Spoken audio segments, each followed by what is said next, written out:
Okay, so welcome everybody. Good evening. And first off, let me thank you, Jean-Jacques, and the entirety of École Biblique for giving me this amazing opportunity of presenting my research. But the topic of my presentation tonight will be Talk Like an Egyptian Influences on Septuagint Genesis.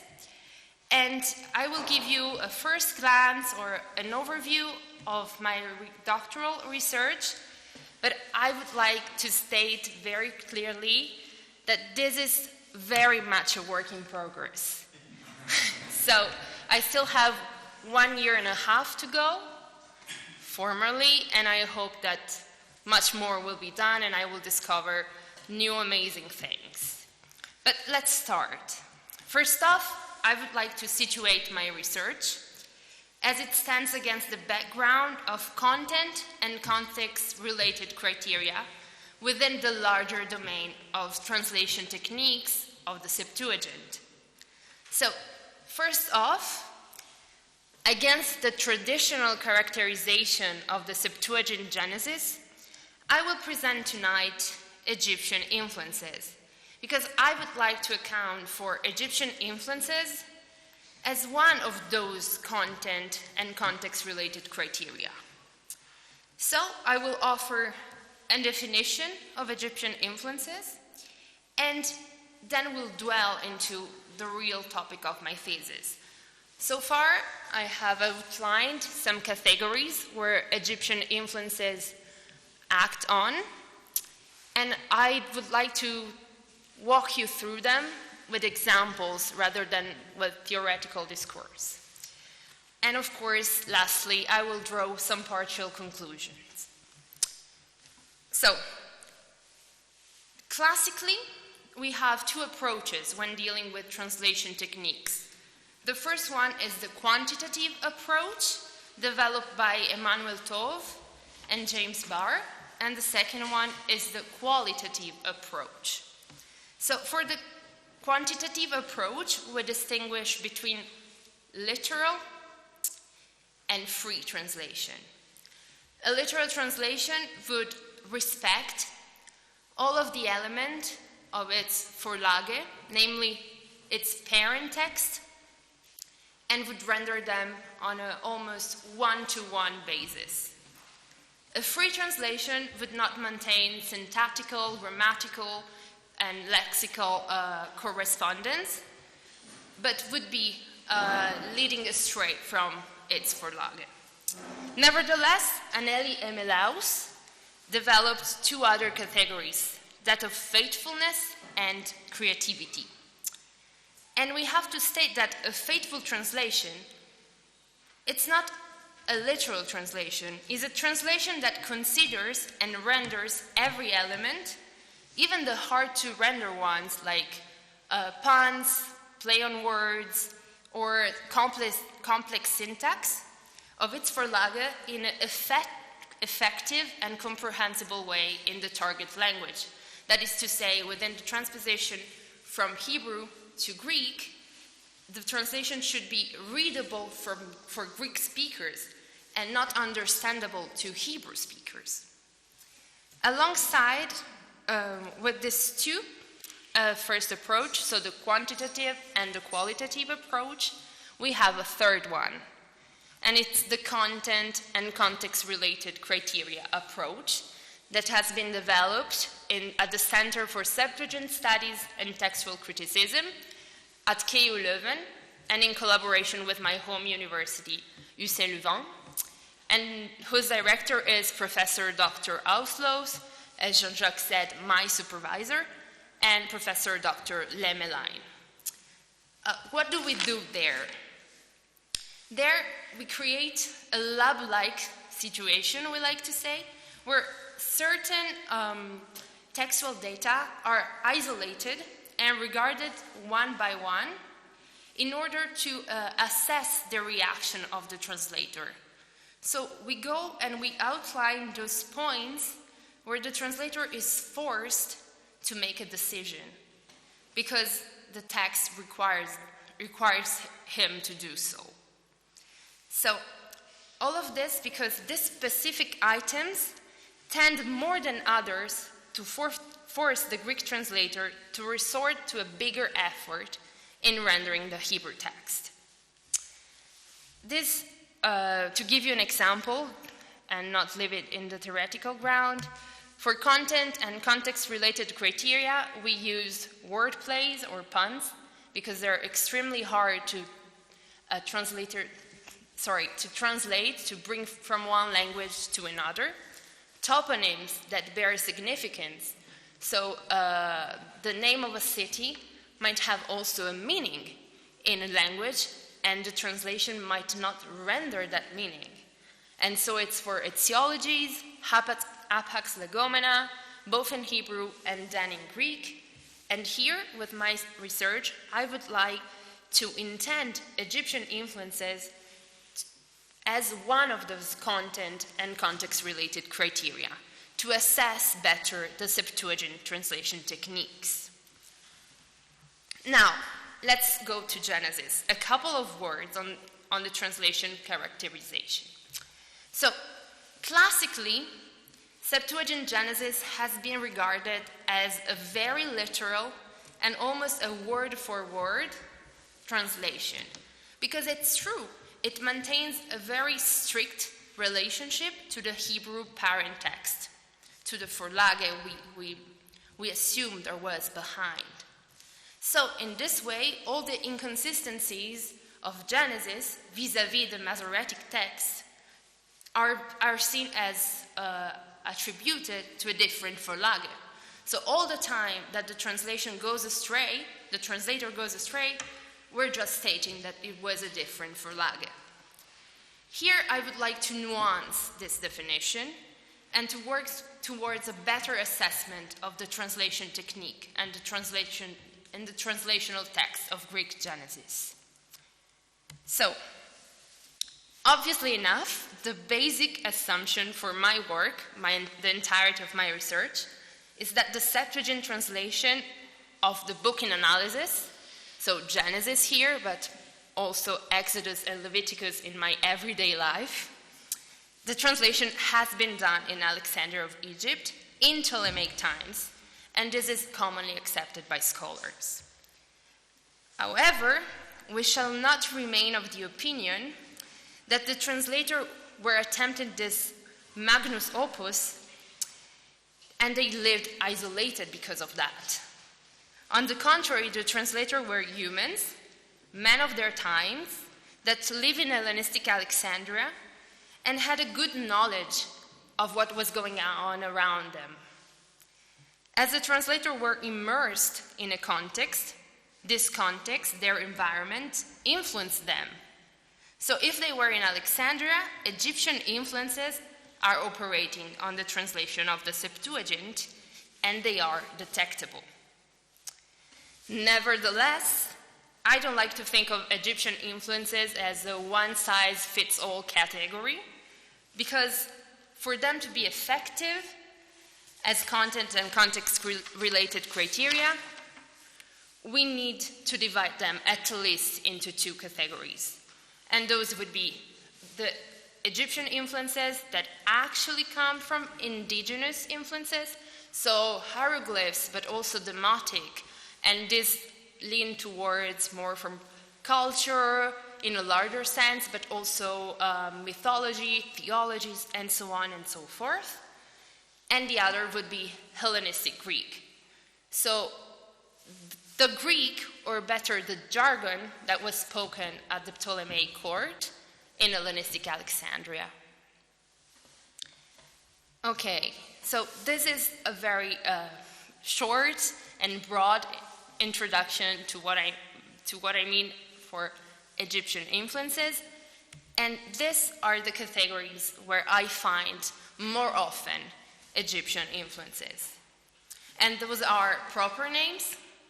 Of course, we can have onomastics deriving from Egypt, toponyms and geographical images, job titles, that would be Hellenistic job titles, legal and administrative Ptolemaic jargon, the semantical realm of precious material, weights and measures, Egyptian realia, well, of course, and theological accents. Here, I will not have the time to talk about legal and administrative jargon, nor about theological accents, because for me to be precise about that, we don't have enough time. We simply don't have enough time today.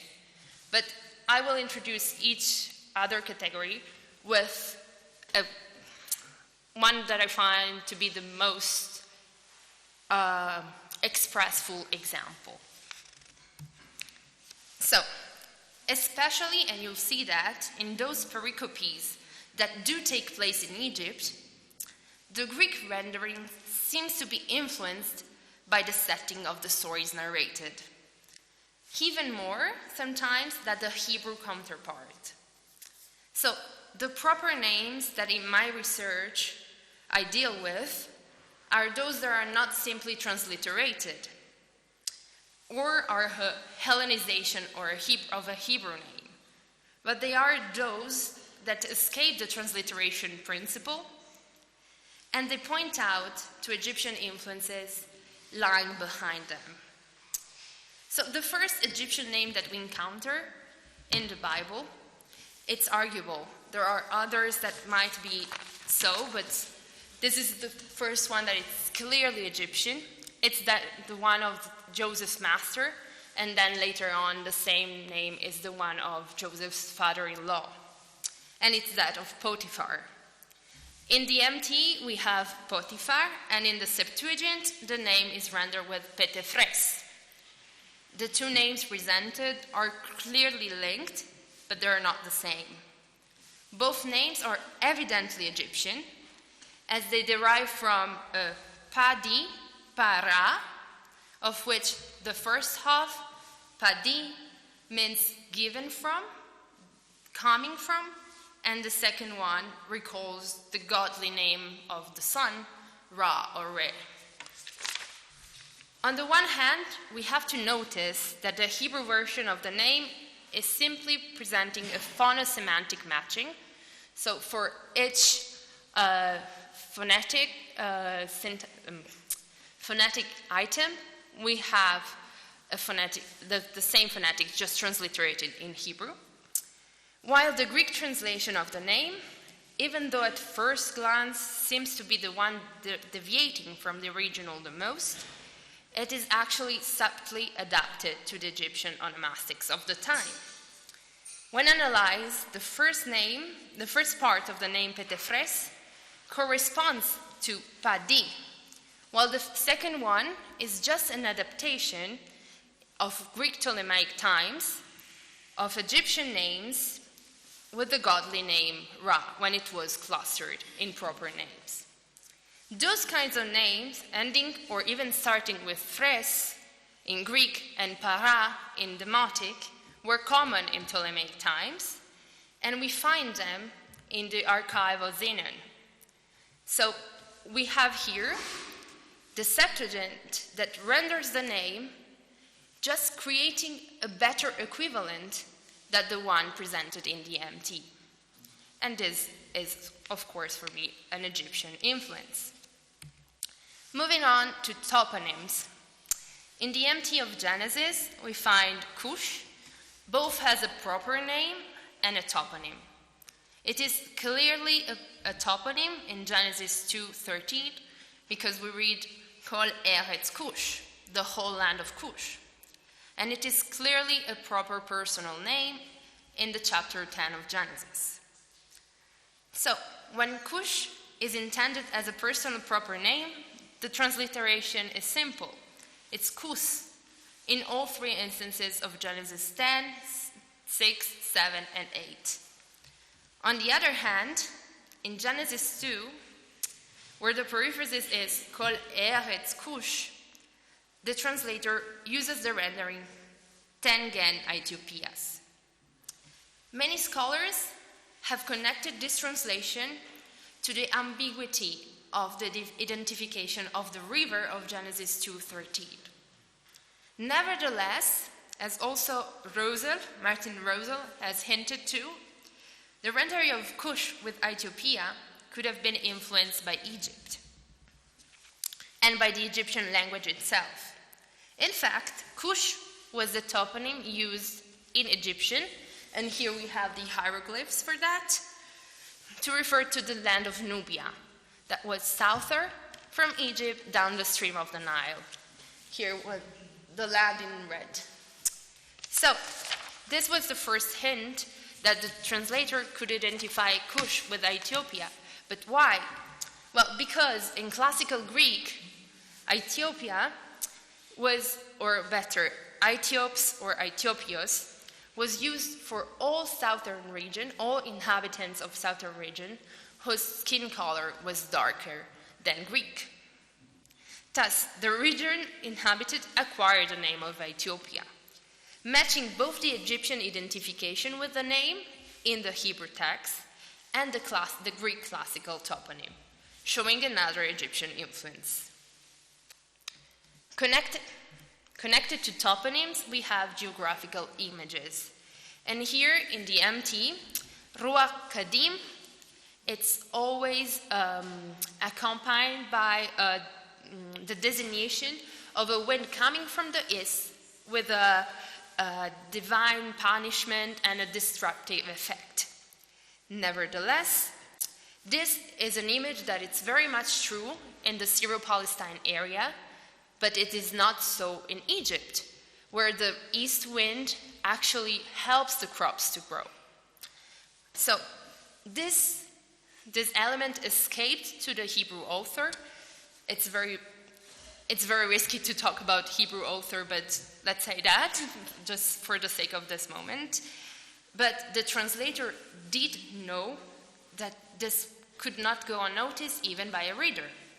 So, knowing that the translation of Kadim with East was not a viable option in Egypt and was not context appropriate, while speaking of the ears of grain being burned by the wind and then the crops not being able to grow properly, the translator decided to omit the provenance of the wind and translate different this syntagma with anemophtheros, which is blasted by the wind, whose provenance is there unknown.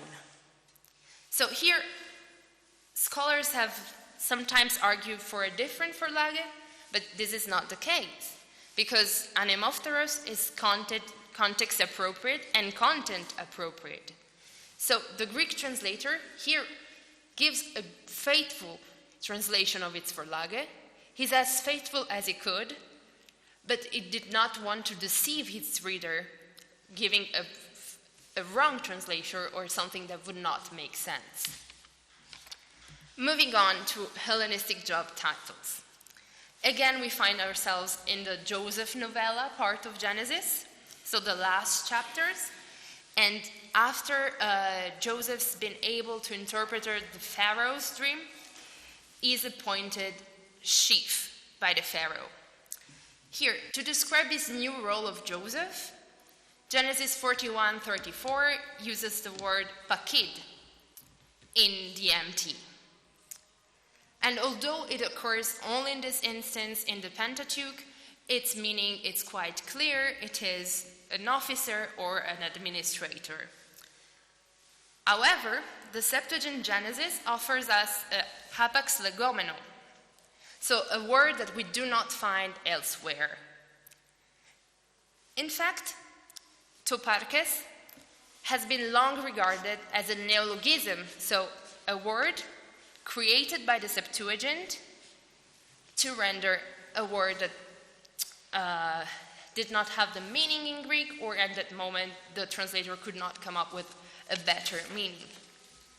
Nevertheless, the semantical field of toparkes is more restricted, and it is highly connected with Ptolemaic Egypt. And why is that so? It is so because Ptolemaic Egypt was divided into 40 more or less administrative regions called nomoi, and those nomoi were divided into smaller territories called topoi or toparchiai. and these were in turn divided again. In this way, in Ptolemaic Egypt, a toparches or a toparchas would have been the official in charge of one of those small lands. And how do we know that? Because in fact, the word is not a neologism, but we do find it in papyri, over around 32 papyri with multiple occurrences present the name toparches as a Hellenistic job title for an officer in charge of a more or less extended piece of land in Egypt. So once again, the translator used witfully the material he had from his everyday life to translate a text that comes from another language and another time. We come to precious material, weights, and measures. Okrusos, it's used twice as the translational equivalent of kesef, in Genesis 37:28 and again 45:22. So John Lee tells us that this is actually a semantical development, because from stater krusos, so from a golden stater, in the 3rd century BCE, the same coin was just called okrusos.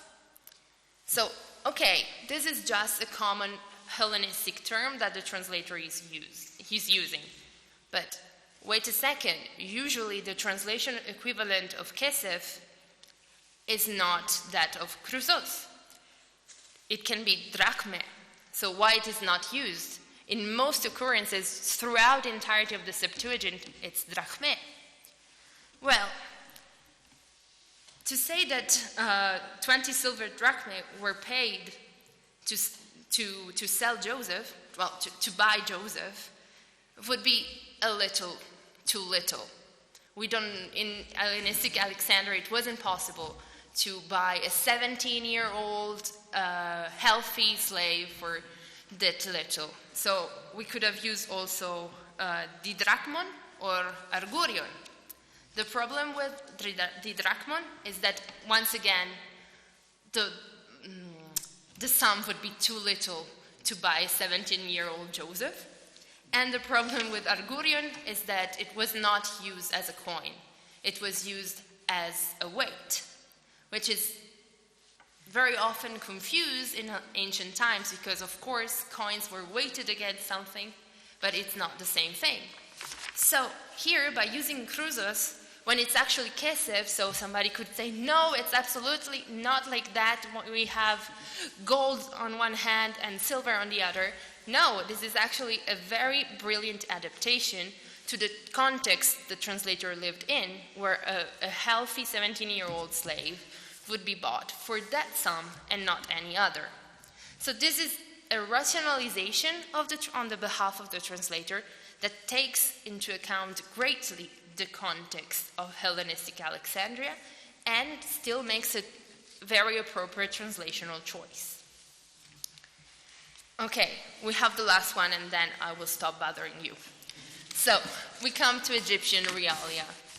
In Genesis 41:42, Joseph is gifted a white linen cloth to indicate that he now belongs to the royal court of the Pharaoh.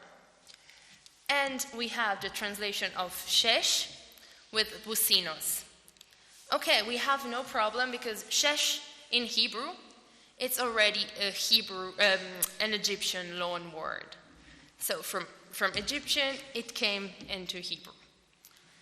But why we have for gadei shesh, stolen businen, when we had another very common Greek term that was linon, indicating linen? Well, we have businos already in Herodotus, so this is not Hellenistic terminology. This has to have another important meaning. Well, this is where the translator actually shows his knowledge of Egypt, because in Egypt there were two kinds of linen, one that was the simple shesh, and the other that was the shesh nesu. And in Greek, the equivalence would be the shesh we have linen, the sheshnesu, we would have businos, because the sheshnesu was the linen used only by the royal court. Nesu, it's the Egyptian word to indicate the pharaoh or the king. So this is a very witful translation because it matches the common knowledge and the elements that not even by the Hebrew text are so evident. So it's a faithful and yet very precise rendering of an Egyptian loan word in the Egyptian context. So what can we conclude from this presentation? The first thing is that Egyptian influences can be detected in the Septuagint of Genesis, and they should be detected, I would say. And that when Egyptian influences are at play, the characterization of the Septuagint translation technique should be considered differently. It should be considered as a creative, intelligent translation that it's not always literal, but shows great signs of ability of interpretation on the behalf of the translator, and many divergences that before were attributed to a quite blurry diverging for Lage are actually not a real deviation, but just attributed to translation techniques and to the influence of the context of the translation. Moreover, to assess the example we made so far, the translator shows a better understanding of the text and the difficulties that might rise for a reader, in the case of Chrysos in the case of Anemopteros, but also shows to be aware of the feature that might be linked to the context of the text. So again, Anemopteros, Chrysos, but also Businos. But also, he lived in a Hellenistic reality that is very so often portrayed with the name of Petefres, with a double distinction between Ethiopia and Kos, and with the Toparkes. And thank you for suffering me and suffering also this whole talk in English. And I thank you so much.